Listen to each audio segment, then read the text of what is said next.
In other states, for example, students cannot vote using their student identification card. And in Tennessee, a faculty member can vote using their faculty ID issued by the same institution of higher education, but not the student. But by the way, if you have a handgun permit, you can vote using your handgun permit. And the same in Texas, you can vote with a handgun permit, but not a student identification card. And so the list really goes on and on about the ways in which young people are uniquely discriminated. And it comes down to sometimes just local electoral administration decisions about whether or not to put a polling location on campus. That can be a county-based decision. And then also all the way up to state law. Welcome to the Power of Attorney podcast. My name is Johanna Bond, and I'm the Dean of Rutgers Law School. And I'm thrilled that I have here as a guest today, Yael Bromberg, who is a professor with us at Rutgers Law School. Yael, you're a first-generation American. Can you please tell us a little bit about your origin story and what brought you to law school? Sure, and thank you, Dean, for inviting me and having me on the podcast. And I know you've been in the deanship for several months, but a warm welcome to Rutgers Law School. Thank you so much. So I teach at Rutgers Law, and yeah, the way that my origin story is, as you noted, I'm a first-gen American. I was actually naturalized as a U.S. citizen after law school during my clerkship. And my parents immigrated from Lithuania and the former Soviet Union to Israel and eventually came to the United States.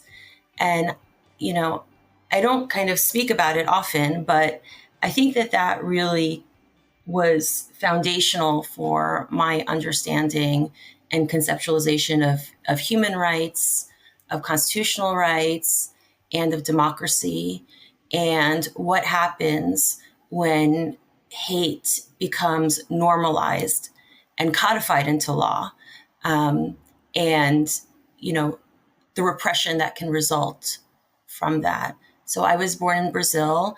All of my family is in Israel, and I was raised in New Jersey.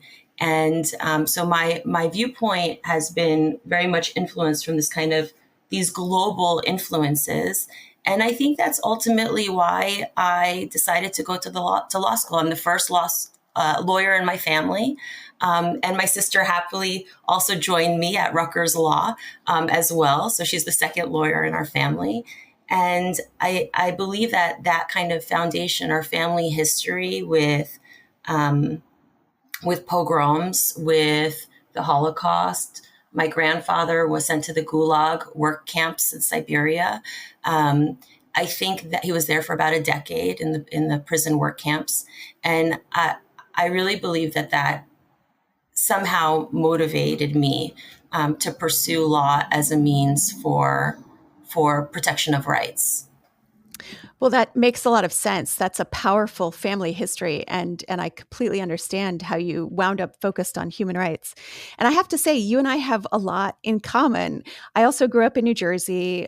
You and I both completed the Georgetown Teaching Fellowship, although I was many, many years before you. And now we're both at Rutgers and working on human rights issues. So I'm just delighted that you're here, and I'm delighted to get the chance to speak with you. So can you talk a little bit about what led you to Rutgers Law specifically? I was very much attracted to Rutgers Law. I was a Rutgers undergrad, and actually all my siblings were Rutgers undergrads and Rutgers graduate school. And I really believe in the power of public school. I went to Rutgers and Rutgers Law because I knew it was a fantastic and well-rounded education. And Rutgers Law specifically, because of its diversity, I really believe that having that diversity of experiences in the classroom makes for stronger classroom dialogue, but it also just makes you more well-grounded as a human being operating in the world and pursuing law. And so I came to Rutgers Law because of its diversity and its commitment to the public interest. And I knew so many attorneys because I was a community organizer before going to law school. So I knew so many attorneys that went to Rutgers Law and found a way to do really incredible public interest work. And I really thought, okay, this this makes sense. And so those were all of the kind of information points that motivated me to go to the law school. Well, what you've just said about Rutgers and the emphasis on public interest work and social justice is one of the many things that make Rutgers a very special place. So I'm so glad that you wound up here. And so I have to also ask, where in New Jersey are you from? All over. I mean, I grew up in Fair Lawn, New Jersey and North Jersey, and I went to middle school and high school in Ridgewood. And I spent a lot of time in the now officially state recognized Central Jersey area, in the New Brunswick area, and also in Newark. I spent a lot of time in Newark even before coming to law school. So really all over New Jersey. Oh, that's fantastic. Well, I grew up in Ramsey, so very close to Fair Lawn and very close to Ridgewood. And when we were in high school, I guess this was more middle school, we would take the train from Ramsey to Ridgewood, and that felt like the big city to us. So that was my early experience with Ridgewood. Well, great. I'm so glad that you made it to Rutgers and to Rutgers Law School. So I want to do a quick round of softball questions. What was your favorite and least favorite class in law school? Well, I loved constitutional law. Taught by Professor Pope. I really gravitated to the conversation, the dialogue, and it's, constitutional law for the non-attorneys that might be listening is one of the required first year classes.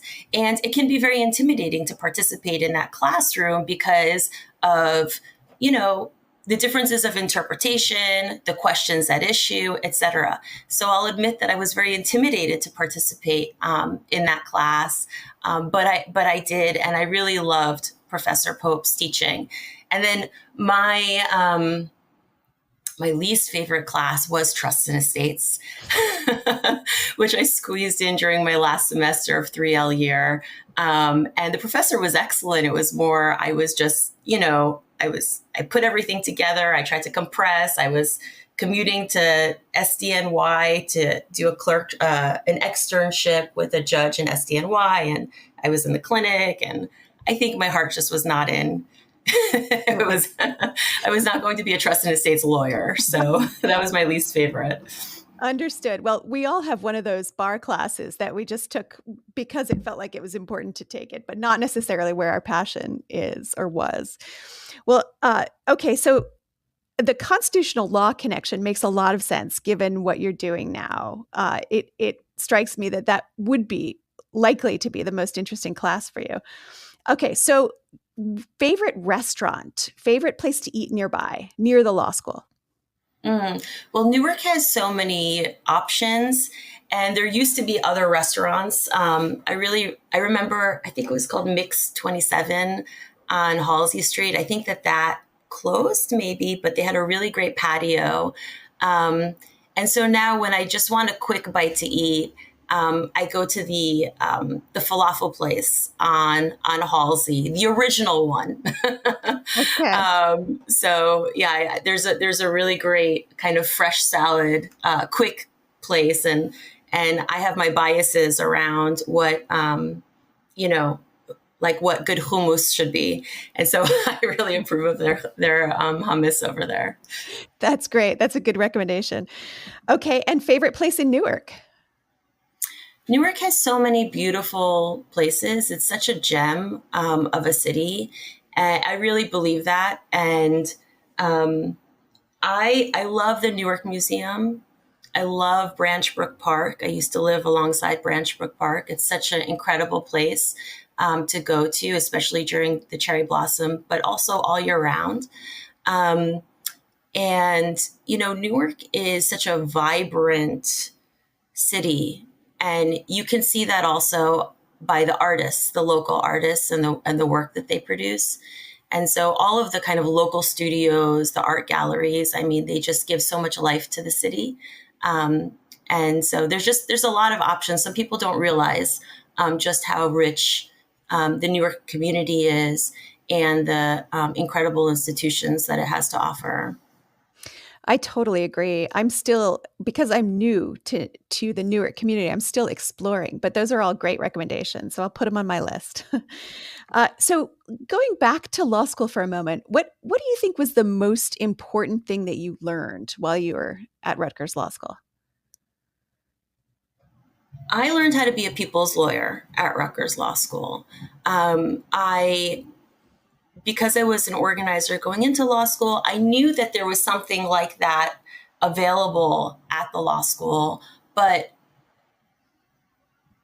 that really manifested and came into reality while being there. You know, Rutgers Law has such a rich history, from Professor Mendelsohn, who is so committed to the international human rights field, to Professor Askin and Arthur Kenoy, both who co-founded the Center for Constitutional Rights and the Constitutional Rights Clinic, and Professor Venetis. I mean, and really all the professors in the clinic. I mean, Rutgers Law School taught me how to be a people's lawyer, and there was a huge commitment to public interest and public service. And that's not to say that every single graduate ends up pursuing that area of law, but at least they have some exposure to it. And even if they go into corporate law or another area in private practice that might be, you know, to a naked eye divorced from people's lawyering or movement lawyering, I like to believe that they've been trained in public interest law and service, and at least the kind of the theory of it, and that they can continue to do good work through pro bono commitments, for example, through their firms. Great. And for our listeners who may not be familiar with the term, what do you mean by movement lawyering? So movement lawyering, this is a political question because people have different kind of ideas of what that looks like.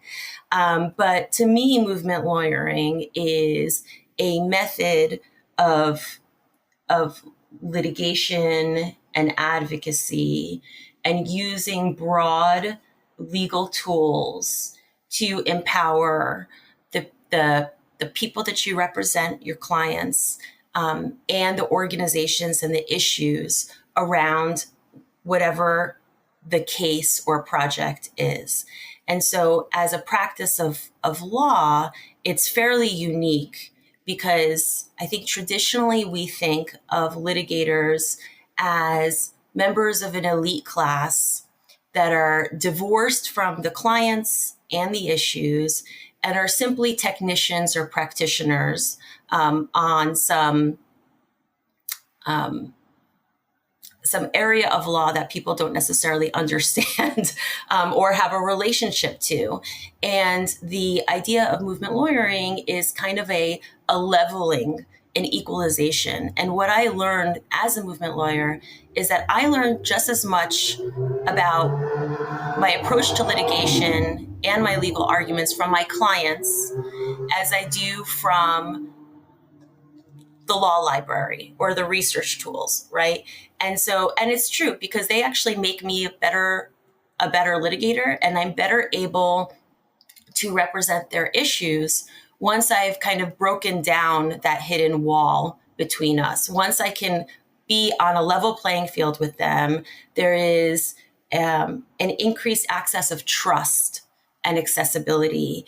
And once they tell me more about their case or their issue or whatever, I can therefore represent them in a much more proficient way as a practitioner. And we can support each other actually in getting the resolution that they need. And resolution for movement lawyering purposes, it can be winning in the courtroom. Sometimes it's a legal project like legislative advocacy or exploration of how to be more strategic in an organizing campaign, but still using kind of legal tools and a framework for that. But all of these kind of concepts really wrap around essentially to be a lawyer that is working alongside and with the people and not divorced in a more traditionally conceived elitist sensibility. I love that client-centered approach, and it doesn't surprise me at all that you learned that and embraced that at Rutgers Law School. So, did your experiences at Rutgers Law School lead you directly to the work that you're doing now in youth organizing and youth civic engagement and voting rights? Yes. I mean, before coming to law school, I was already working in the area of rights, but I didn't understand what that would look like fully as an attorney. And I think that there's a direct line from what I was doing before, but also what I learned at Rutgers Law School. At Rutgers Law School, I gravitated toward the constitutional rights clinic and also just the other areas of rights-based jurisprudence. And now I have my own solo practice, and I practice across the country around voting rights issues, including a specialty in youth voting rights in the 26th Amendment. Which was the most recent voting rights amendment to be ratified into the Constitution. And it lowered the voting age to 18 and outlaws age discrimination with regard to access to the ballot. So one of the areas of voting rights that I do nationally is focusing on working with young people whose rights are expressly being denied or being denied by less express ways. And working with them, sometimes with litigation. And in the best of circumstances, when we're successful, we altogether avoid litigation. And we've actually had some really great success stories. And it's really great to work with young people because you're also empowering them. And maybe they'll be public interest attorneys or just democracy practitioners, not necessarily as an attorney. And they'll carry that through with them as well. So it's a very rewarding area. And at home in New Jersey, I also do a lot of voting rights and election law as well. And there are other areas of constitutional rights where I practice, such as free speech and civil rights, anti-discrimination, labor issues. But I learned all of that, and I was exposed to all of it at Rutgers Law. And I think that had I gone to another law school, I probably would have eventually gravitated potentially towards, likely, I think, given my interest towards public interest.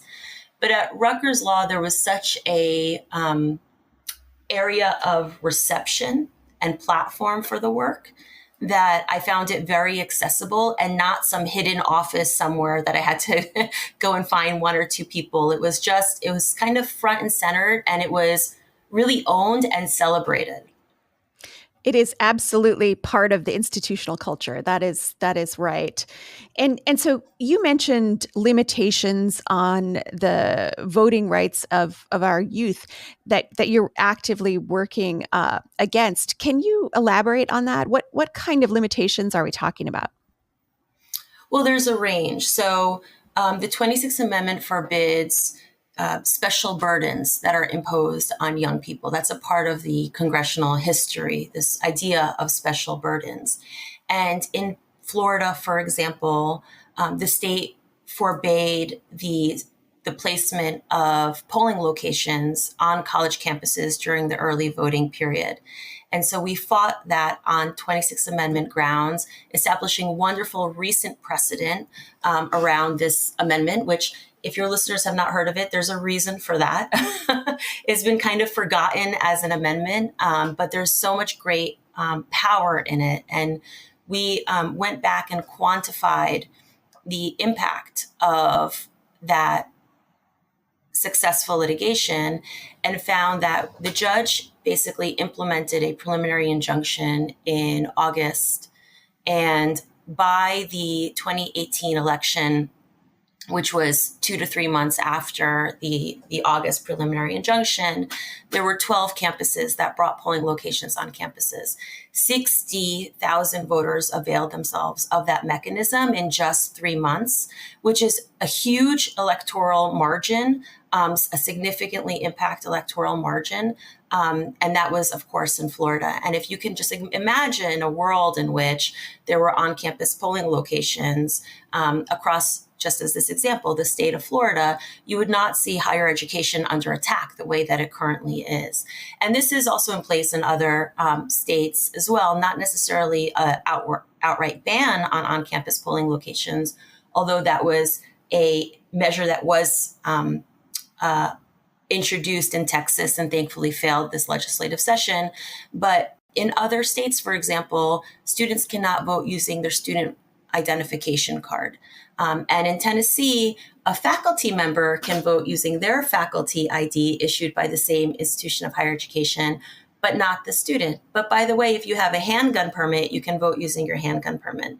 And the same in Texas, you can vote with a handgun permit, but not a student identification card. And so the list really goes on and on about the ways in which young people are uniquely discriminated. And it comes down to sometimes just local electoral administration decisions about whether or not to put a polling location on campus. That can be a county-based decision. And then also all the way up to state law. And so when it is a local decision, a county-based decision, for example, what's the advocacy strategy? Is it public education within those counties? Yeah, this needs a wraparound approach. And actually, this could not have been accomplished without my clinical students last semester, but we did a survey of the availability or lack thereof of on-campus polling locations across 3 states. No one has ever done any type of approach to this methodology in the country. And what we found was just a drastic, it has yet to be published. What we found is a drastic lack of securement of this mechanism. And when it's secured, it's actually widely celebrated and used and appreciated. But on the local level, yes, it's equipping undergraduate students with advocacy tools to go to their county board of elections. In different states, it's called the agency is called differently, but to go and to do public presentations around the issue, to raise awareness around the issue, debunk myths that the local county election administrators might have around it, such as, for example, there might be some assumptions about not being able to secure a drop box on campus for the collection of vote by mail ballots. But there's also other really great examples of county administrators that do that and find that it's used with great success and great election integrity. And so, yes, there's the basic public education for both the voters and the election administrators, the support for local-based advocacy, and when necessary, litigation. So I represented in multiple lawsuits Bard College, which is in the Blue Empire State of New York State, in the gorgeous Hudson River Valley, not too far from New York City. And you would think that this is something in place only in the red states, but actually the blue states have a lot to learn from this as well. For example, even New Jersey does not have election day registration, which is a key tool for youth voting rights. And neither does New York State. And anyway, in New York, I represented Bard College and the university president and the students in litigation, in successive litigation to secure an on-campus polling location. It only makes sense. It's ADA accessible. The disability rights community came out in favor of this, right? It's available in that particular location. 70% of the voters came from that particular college. And our case was kind of so celebrated that it motivated a change in New York state law to mandate on-campus polling locations across the state of New York. And so we have looked at that as a model to promote in other states as a potential tool. And we've also incorporated that into a federal proposal for youth voting rights. Well, congratulations on that victory. That's such important work. And I love that it has this spillover effect and resulted in state level changes. That's fantastic. As you know, voting rights is an incredibly polarized issue in this country. And so where do you find common ground on this issue? Is that even possible? Uh, we have to fight for the common ground. We don't really have a choice. I mean, this is the social contract. It's the basic premise of the social contract is that we all participate and that we honor our laws and the democratic process. And one of the things that gives me a lot of hope is the 26th Amendment. Actually, is the Youth Voting Rights Amendment. It was passed unanimously in the Senate, nearly unanimously in the House, just shy of 19 votes. And it's the quickest amendment to be ratified in U.S. history. It rounded the states, the requisite 38 states for ratification, in less than 100 days, which is almost unfathomable to even conceive of now.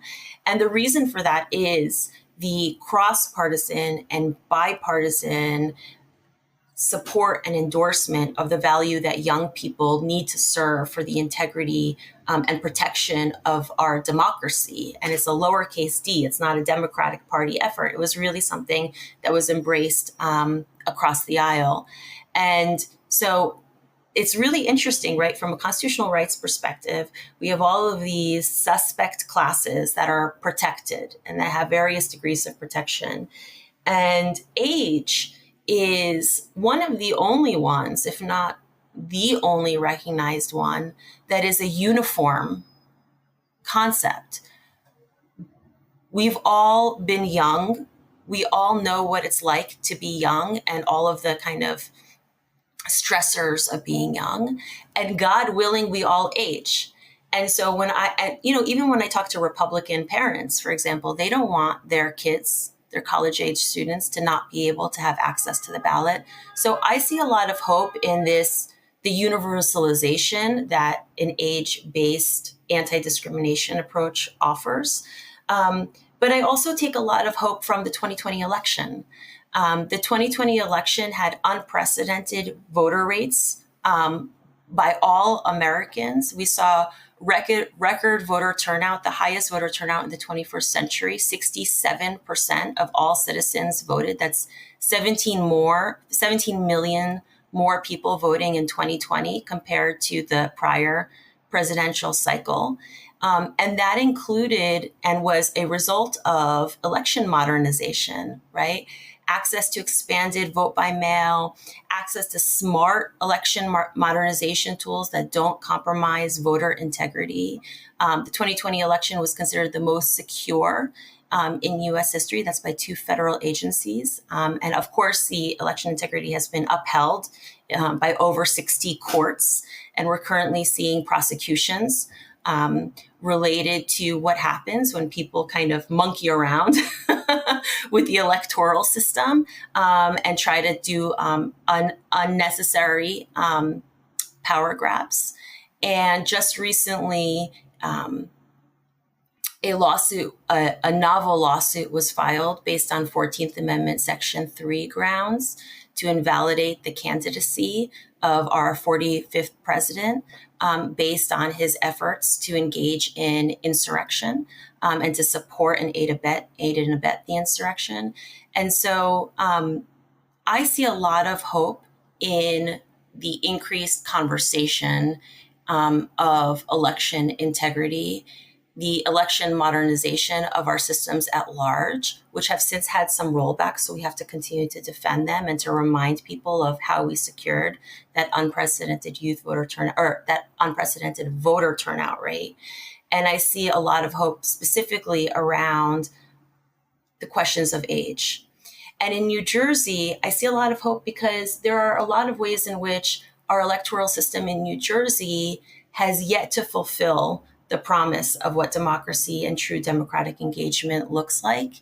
And when we see these bad actors across the country, even by the other party, by the Republican Party, it forces a conversation locally to increase new types of candidates to run for office and to push for a more democratic expansion, including when it comes to what our primary ballot design looks like. And that's one of the lawsuits that I'm currently involved in as well, is a way to expand access on the New Jersey primary ballot. Well, thank you so much for sharing that hopeful note with us.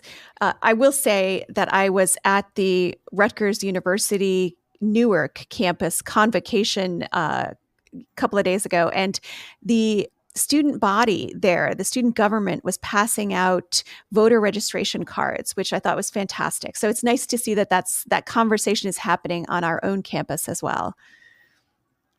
That's wonderful. I agree. And Yael, you teach election law and you also teach in our International Human Rights Clinic. Can you talk a little bit about how it feels to be on the other side of the law school table, so to speak, as a professor rather than a student? I was in the clinic for one semester last semester, working with Professor Venetas, and I've now inherited the course of my my mentor, Frank Askin, who passed away fairly recently, and election law and the political process. I've taught it a few times now. And it's really interesting, right? Like, I went to the law school graduation for the first time this past spring, and it was just, you can just feel a lot of love, right? A lot of celebration for the law students who are getting hooded and getting their diplomas. And it is a really profound feeling to be proud of all that they've accomplished. And I also joined a really wonderful spring trip program that Professor Lopez organizes to go through the South and to stop at the Freedom History sites along the way, such as the famed Birmingham jail, where Martin Luther King penned his letter, and the Montgomery Improvement Associations, the Bricklayers Union in Montgomery that housed the MIA that Dr. King and the Montgomery movement organized out of. And so I really had these wonderful connections with the law students. And so being able to watch them and celebrate them as they graduated was such an accomplishment and such a kind of joy. And I think a part of that was the first class that, when they entered law school, was right in the beginning of COVID also. And so being able to celebrate their success is so wonderful.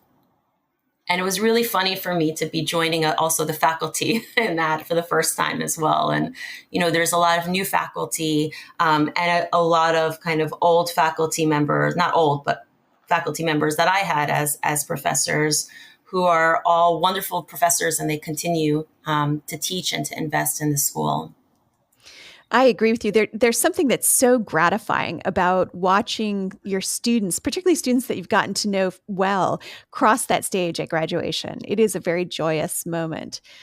And so let me ask you, what advice would you have for some of our listeners who may be thinking about law school?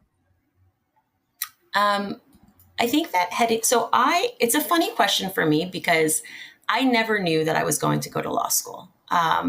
I thought that I was on the science track. I thought I would do something around environmental work. It was not something that was very obvious to me, probably because I was the first lawyer in my family. There was no real modeling of what that was, other than the attorneys that I worked with on my organizing campaigns. And so what I would recommend to folks who are thinking about going to law school is to have an open mind about what the process might look like, right? If you're interested in science, you can still go on and pursue law and do really wonderful things around medical and legal partnerships, for example. If you're interested in business, you can go to law school and learn about corporate law, and you might even get an MBA while you pursue law school, right? So the law really offers an open track for people to, even if you don't want to litigate, going to law school can really kind of give you such a powerful tool in your tool belt. And I've seen a lot of my former classmates go into litigation and be wonderful litigators and attorneys, and go into other fields, but using the legal tool that they now have available to them. And so I would suggest for potentially incoming students to really have an open mind about the process, and continue to engage with their curiosity as they go through law school. And also, really importantly, before they kind of enter that next phase, if they choose to do it, is to get really centered about their why. Because law school is really tough. And the first year and the first semester is really tough. And you want to know why you're going and what your intentions are on the other side. And I find when I teach 3L students, for example, that, and I start to introduce like certain reading materials, that they say to me, for example, there's a chapter in Arthur Kenoy's book on people's lawyering that I assign at the top of the class. And they say to me, and there's also a really great article by Professor Bill Quigley called A Letter to a Law Student. So I also assign that. And the 3L say to me, I'm so grateful that you've assigned this because it reminds me of why I went to law school and I forgot about that.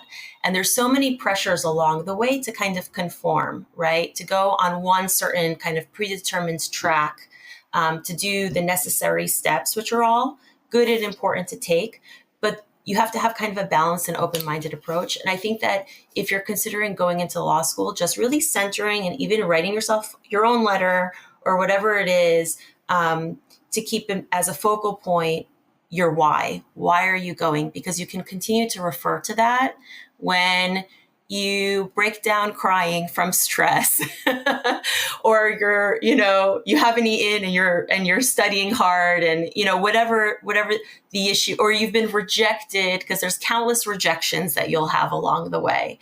And so, everyone has their own path, but focusing on your why will kind of be your steady state to your journey. That is such great advice, Yael. Thank you very much for sharing that. And so I have one last question for you, and that is, what's next for you? What's your next career move? What's your ultimate goal? I'm not sure what's next for me. I have my solo law practice, which I'm really thrilled about, where I primarily practice democracy law with some work around civil rights, kind of broadly construed democracy law. But for me, my goal is really to see how I can work to have the biggest change and impact. I think there's so many injustices, broadly speaking, around constitutional rights and public interest work, that's really my goal. And if I can work on a team, just because I have a solo doesn't mean I don't work on legal teams, right? There's innovative ways to do that. But if I can work and build teams and support campaigns and movements and young people, then I think that'll be what I always do. But the way in which I do it may look different over time. But I found that's been my consistency is the focus on that journey. So I don't know what's next, but those are kind of my own posts, really, for my professional track. That's great. Your work is such an inspiration, and I really appreciate you taking time out from it to talk to us today. Thanks so much, Yael. Take care. Thank you for having me. The Power of Attorney is a production of Rutgers Law School.